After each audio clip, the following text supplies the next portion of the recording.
Hi, I'm here with Derek Nash, who is the saxophone player for Protect the Beat. Tell me, Derek, how did you get started? Oh, well, this was... I come from a musical family. My father was a piano player and arranger, worked for a famous BBC band called the Northern Dance Orchestra. So as I was growing up, I was just listening to jazz and big band music and all that kind of thing, and it just seemed the most logical thing in my life to do, because everyone around my house played piano, or my sister played guitar, my mum used to sing, I used to go to old-time music halls, and music was part of my life from then onwards. Played piano at 6, saxophone at 12, I've never stopped. That's it, still going. So you play the piano as well? Like all people, I stopped having piano lessons when I was about 16 or so. I wish I'd carried on now.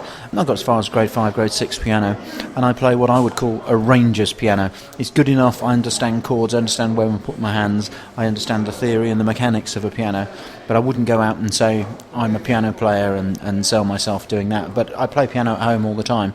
Whenever I'm composing, I always sit there with a keyboard or a piano in front of me, so yes, still play. But how long ago did you start with Protect the Beat? I think Protect the Beat really started, I think it's about 5 years ago now, maybe 6. I have to think hard. It came out of Darby Todd, the drummer, and I meeting up, and Darby actually came and played for my band, which was called Saxophone, which is a 5-sax frontline piano-based drums band, and he was doing some depths for me in that band, and then he was doing some blues gigs, just straight-ahead blues gigs. The band didn't have a name, at a place called Blues West with a guitar player called Tony Smith, who was our original guitar player. He's now moved to France, so he's not with us anymore. So I just started doing a few gigs down Blues West, just blowing and jamming blues things down there, and that's how the nucleus of the band started. And it's only when we started writing a load of original material that the band started to evolve with its own personality. Comes out of the fact that we now play total sets of unique material written especially for the band. So maybe 5 or 6 years ago, but probably in all earnest about 4 years ago it really got going when we started recording the first album. Okay, and you got how many albums out since? 2 albums out now. The first one's called It Ain't Dinner Jazz, which it certainly isn't, because we wanted to kick back against all those smooth jazz albums that were turning up at the time, where all it was just oral wallpaper just to be listened to. We wanted to have real ass-kicking music that had something going for it. So that was the first album, and then we got stuck into the second album called Intrepid, which has been out about a year and a half now and done very well. We topped one of the independent internet jazz charts for about 11 weeks, I think. We were the number one. Jazz CDs, which is a place for anyone with independent albums can sell it, so it's a massive internet site. We were the top-selling album on that for 11 weeks. Great. It's fantastic. That's amazing. Well done. Yeah. So we're just in the process of beginning to write new material for the third album now. In fact, during the sound check we were all there. It was all sounding great. So we just run another original tune of mine called Keeping the Funk Alive, which is what we're trying to do. So hopefully we'll play that tonight in the show. Really looking forward to it. So you mentioned that you have another band called Sax Appeal. Do you do that on a regular basis? Yeah, Sax Appeal is an 8-piece band that I've had for nearly 30 years now, which is really embarrassing to admit it's that long, but I did obviously started the band before I was born, obviously, because I'm not that old. No, I started the band actually as a school project. It came out of the school's band that I used to play in called Stockport School Stage Centre up in Manchester. So the nucleus of Sax Appeal comes from there, and so it has been going 30 years now, which is hugely embarrassing. I mean, apart from that, my other regular gig is, of course, playing with the Jools Holland Band. So I've been doing that for 5 years now, so regularly touring. So between Protect the Beat, Sax Appeal, Jools Holland Band, I play in a soul band called Soul Survivors as well. And then I go out in my own right as just as a solo artist. But, in the jazz circuit, a solo artist means you are the guest with a house trio. So all around the country are these little trios that back different guests that turn up on a week-to-week basis. So I do an awful lot of that as well. Are you based in London? Yeah, I live over in the southeast corner of London. I've been down there for 25 years now, so I'm really a northerner underneath it all. I was born in Manchester, but it's been kind of knocked out of me now, so I consider myself London, I suppose. I've still got a little bit of northern in me somehow. But yes, I've been in London 25 years now. I'm based in that southeast corner. It's great. I live very close to the M25, so I can get pretty well anywhere in the country. 4 or 5 hours I can get virtually anywhere now, which is great. That's just getting into central London, of course, 4 to 5 hours. The rest of it is a bit quicker. But do you like Swansea? I know you've been here quite a lot. Yeah, what I love is actually if you get out of London, the audiences are just so much more open, is the word I'd use. And they're not more appreciative. London audiences can be hugely appreciative, but there is a sort of stuffiness about London. It's almost the people they sit there and say, right, come on then, impress me. There's all this amazing free jazz around in London. We don't have to see you. we've come specially here. So you get this kind of attitude off London audiences. You go out and you play in Swansea. I mean, they're fantastic, the Swansea Jazzland that we play. I mean, we do it almost every year in some form or another. I've done it with Sax Peel, I've done it with Protect the Beat, I've done it with Sailor. I just love it. You walk in the room, you get the warmest of welcomes. They're outrageously appreciative. They're a very knowledgeable audience. You don't mess around. If it's not very good, they'll let you know. But they're hugely appreciative. I love it when you come over this way. Played in a lot, Cardiff many times. I also do the Pontypool. I've done their jazz festival and their jazz club up there several times. So coming to this bit of South Wales is great. Done lots of gigs down here. Love it.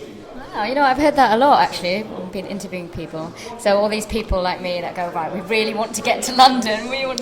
You're saying no. Well, the thing about London is London's becoming like New York. It's outrageously competitive. There are so many amazingly good music students coming out of the colleges.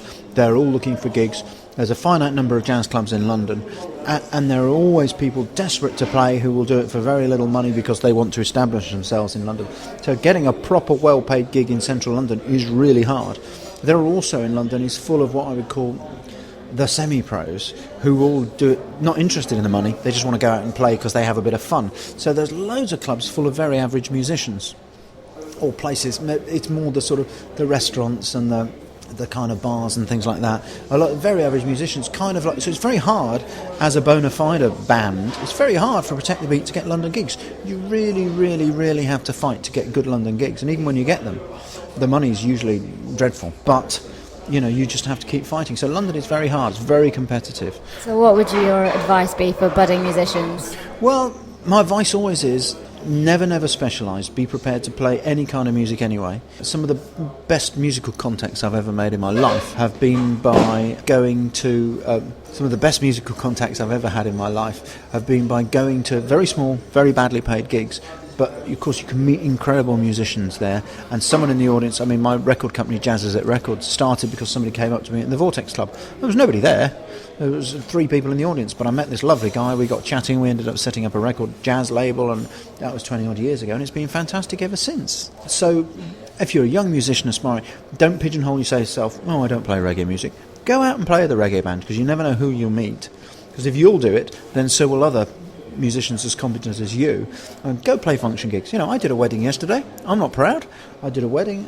It's nice to really help. Great practice. We were playing wonderful tunes yesterday, really nice jazz tunes. We were practicing, we were trying stuff out, and I'm playing with a great musical partner, the guitar player I was working with.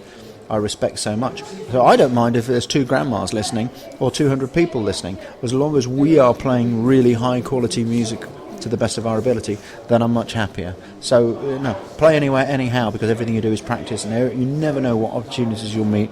I've just turned up tonight, and there's some musicians I admire so much about to play now. They're just sound checking now. Nigel Hitchcock, probably the best saxophone player that this country's ever had.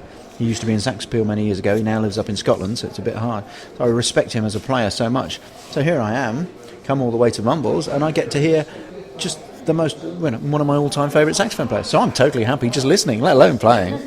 Brilliant, that's true actually. I live in Swansea and I'm quite overwhelmed by the musicians that actually come here and the musicians that I've got to meet, and whereas you go, elsewhere, and I don't think I'd met musicians that I've been meeting down here. No, certainly Wales and Scotland are wonderful places, and actually Ireland is just the same. They love their music, they appreciate their music, they understand about real high quality musicians, and they'll really, really go a long way to supporting live music. And that's not the same around the country. In other places they really struggle to get people in. And what I love is that I know tonight we'll have a real mixed age group of people. And what's happening with other jazz clubs, you go to a lot of jazz clubs and they're kind of mainstream jazz clubs, and most of the people there are over 50, maybe even over 60.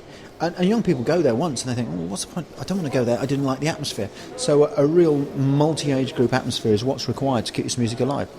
And that's what we'll get tonight. And that's what, every time I go to Swansea, it's great. It's and Cardiff and Pontypool, it's every age group under the sun. They bring their granddaughters to the gigs.